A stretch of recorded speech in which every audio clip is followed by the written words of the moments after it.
part 2 on artificial insemination. So good day once again. So this is quite long, so bear with me. So this is the first 2 steps on artificial insemination that we discussed from the previous video. So first we will do semen collection. So an effective harvest of semen will involve obtaining the maximum number of sperm of highest possible quality each ejaculate. And the ultimate objective is to make maximum use of a superior sire. This is from quoting Bearden and Fouquet. And this is my book that we use for animal breeding, in reproductive physiology as well as in obstetrics. Semen. What is semen? So this is a fluid that comes out from the penis of males every ejaculation during mating. This is primarily composed of spermatozoa or sperm cells, which comes in billions, and seminal plasma, or we call them the semen. The spermatozoa are sourced from the epididymis and vas deferens. So these are tubes that connect the testicles with the penis. And the accessory glands, which are usually found in the urinary bladder, near the urinary bladder actually. And these are the ones that provide the seminal fluid. May I suggest that you should read or research on the reproductive system for both males and females. If this was a regular SEM in the old normal, we're supposed to be discussing anatomy right now, and our anatomy topic will be in the genitourinary system for both males and females by this time. But since this is preempted, this topic is preempting your anatomy, which some I think will take it next month, and the others will have it by December. So please do your research on both the male and female reproductive system. What are the methods for semen collection? We either use the artificial vagina or the AV, and then we also have the electroejaculator. So this is how they look like. So this is the artificial vagina, and this is the electroejaculator. So we use artificial vagina in collecting semen for larger ruminants, like your cattle and your carabao. Electroejaculator for smaller ruminants and pigs. So what we usually do with electroejaculator, we put it at 30 amperes, and then these are the probes, these two. So one of the probes, excuse me, will go in between, will be put in between the scrotum, which is the skin that covers the testicles, and the penis, and that skin in between those two parts. And then, because put some electric shock in that area at 30 amperes. That area is quite sensitive because it has a lot of nerve endings, and it will stimulate the bore. The other one, you put it in the skin near the prepuce. The prepuce is the skin that covers the penis, just in case you want to know what it is.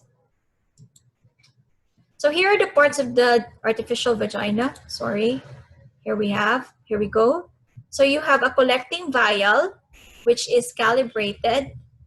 It is calibrated, so in order for the laboratory technicians to check on the volume collected, because we also have to record the volume taken from a certain sire. Then it has a rubber lining. The rubber lining is rough, that will simulate the lining of the vagina of a cow. We also have a water inlet, and warm water should be inside. I think on the notes I put there the range of temperature. Why warm water? Again, to simulate the vaginal lining, because in the vagina, if the animal, like for example the cow is in heat, this is very warm. It also, we have to put also lubricant inside, again to simulate the vaginal environment.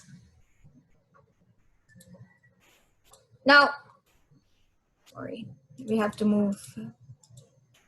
Okay. So when you do collections for larger ruminants or larger ruminants, we need a teaser animal. This is a teaser animal, preferably a male. And when I was in college in the National Artificial Breeding Center in Malaybalay, Bukidnon, they used to, their teaser male was Simo. He was a carabao. So since the bulls are being placed in individual pens, was usually at the end, and we usually collect their semen every Tuesday and Thursdays. So at around 8 in the morning, Simo will sachet in front of the bulls. The farmers or the farmhand or the farmhand or the cowboys will actually have to spray pheromones on Simo's butt area. Excuse me. You might be wondering why we use males instead of females, because first and foremost, male dummy teaser animals don't have a hole here. And number two, teaser animals can be used repeatedly, and they can carry the weight of most bulls that will use them. So that's the reason. Simo is actually castrated, so he is a castrated. He was a castrated caribou. So this is a false mounting. So there's no connection. There's no hit in that. Actually, the farmhand knows if it's a false mount. So you have to be aware with that. And then you, the one with the AV, should be ready because anytime it would be a full mount. And then there's the collection.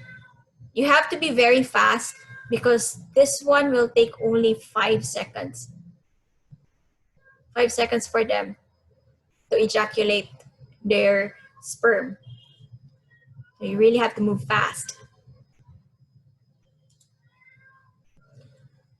Now, right after the collection,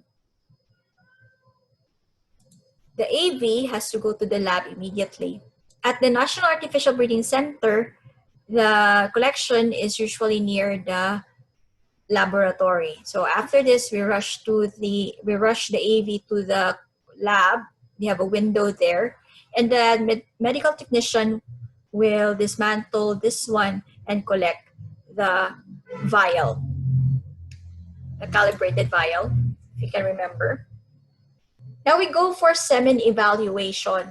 So why do we need to evaluate the semen? So for gross examination, you have to check for the volume of the semen collected. So the more the volume, possibly you can collect more sperm cells. You also have to indicate also the color.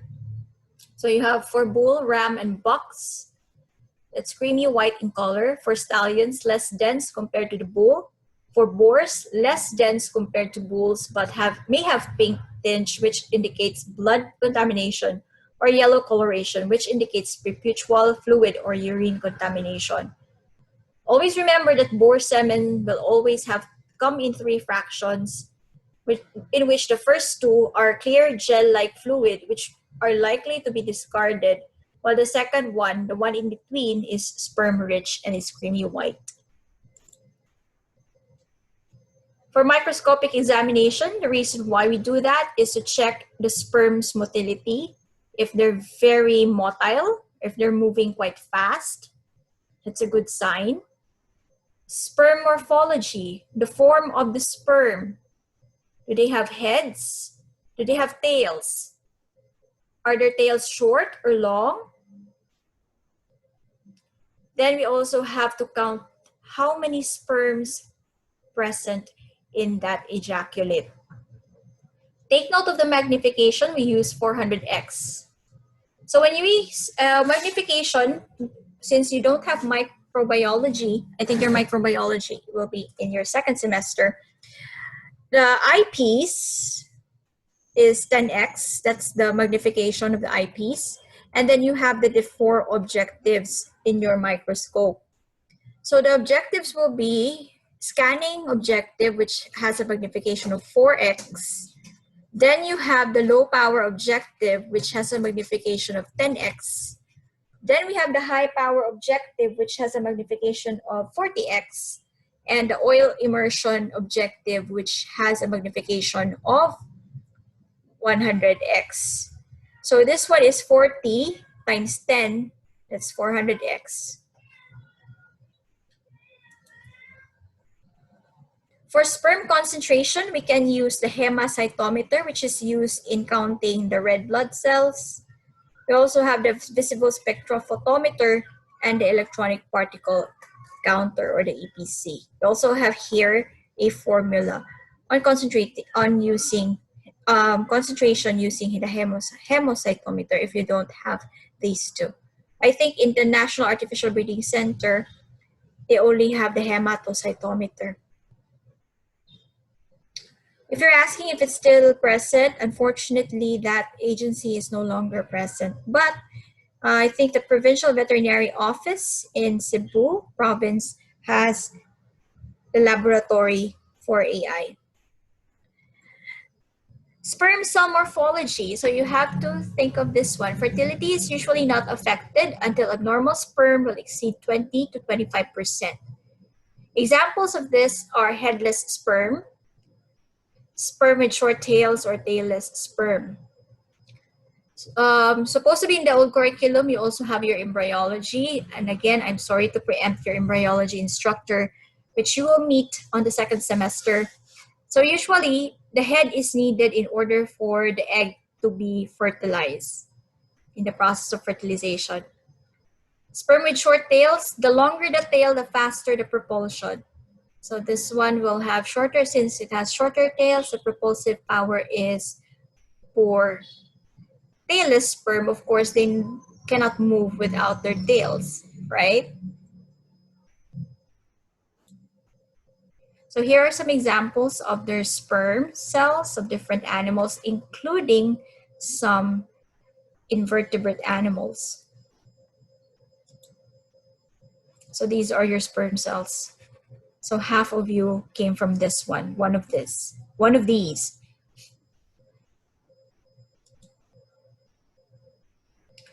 Sperm cell speed. So the rate motility is frequently assessed subjecting on a scale of 1 to 5. This is from Bearded and Fouquet. This is done accurately as a motility percentage, but has little value in evaluating semen quality.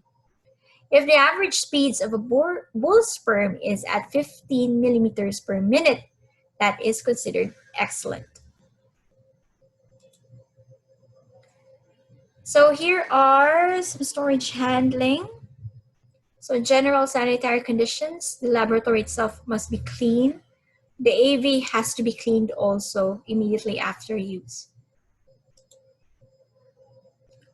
Now we go to the properties of a semen diluent or diluter.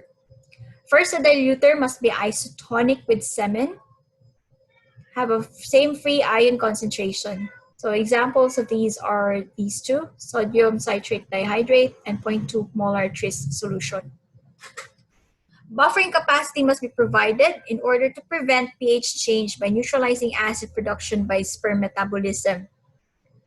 Diluters must protect the sperm from cold shock injury during the cooling from body temperature to 5 degrees centigrade. So lecithin and lipoproteins are added as well. Nutrients must be provided for sperm metabolism. Antibiotics will also be added, such as gentamicin, tylosin, and lincospectin. Sperm must be protected from injury during freezing and thawing. That's the job of glycerol. And diluter must preserve the life of the sperm with a minimal drop of its fertility. Combination of known and unknown factors. So these are the different buffer solutions we use. I think in the notes it is elaborate. It has been elaborated. And these are the antibiotics we use, so gentamicin, tylosin, lincomycin and spectinomycin, or the lencospectin. So effective diluters for bull semen, you have yolk phosphate, yolk citrate, yolk trees, and whole homogenized milk and skim milk. At the National Artificial Breeding Center, they also use coconut water because that's an isotonic one, and it's easy because there are times that their supply has not been replenished, so they need more supplies. And they found out that the water from the coconut is a good diluent because it's isotonic. The cooling of the semen. So cooling is accomplished by placing the pre-diluted semen at 35 degrees centigrade in container of water at the same temperature. And these are placed in a refrigerator to be cooled at 5 degrees centigrade or Celsius. Glycerylation. So glycerol is being added to semen to protect it from freezing damage. Damage will result in selective freezing of free water both inside and outside the cells. This is from Bearden and Fouquet. Remember, your sperm cell is a cell, so it has fluids also inside. So there you also have to consider the intracellular fluids. Glycerol binds water, decreases the freezing point of solutions. Less ice is formed in its presence. At any temperature, concentration solutes is correspondingly decreased. Glycerol particularly dehydrates the sperm cells, further reducing selective freezing of water. So right after the diluent has been added, we either put them in ampules and straws. Currently, we use straws instead of ampules, and I think on the notes it has been elaborated why we are now using straws. The straws are being stored in this AI tank. We call this AI tank. And the liquid part here is what we call liquid nitrogen. So it's being freezed in liquid nitrogen. So the reason why we use straws over ampules, because straws will serve storage space, and straw offers the added advantage in sperm survival and a slight increase in conception rate over the ampule. Semen is stored and freezed in liquid nitrogen at negative 196 degrees Celsius. So back in college, when I had my OJT at NABC, the veterinarian assigned in the lab was kind enough to let us in to the lab, and she showed us the big freezer. It was really, really chilly inside. So we are done with the first two steps in AI. On the next video, we were going to discuss the three remaining topics on AI. So if you do have any questions, please do respond. Until then, take care.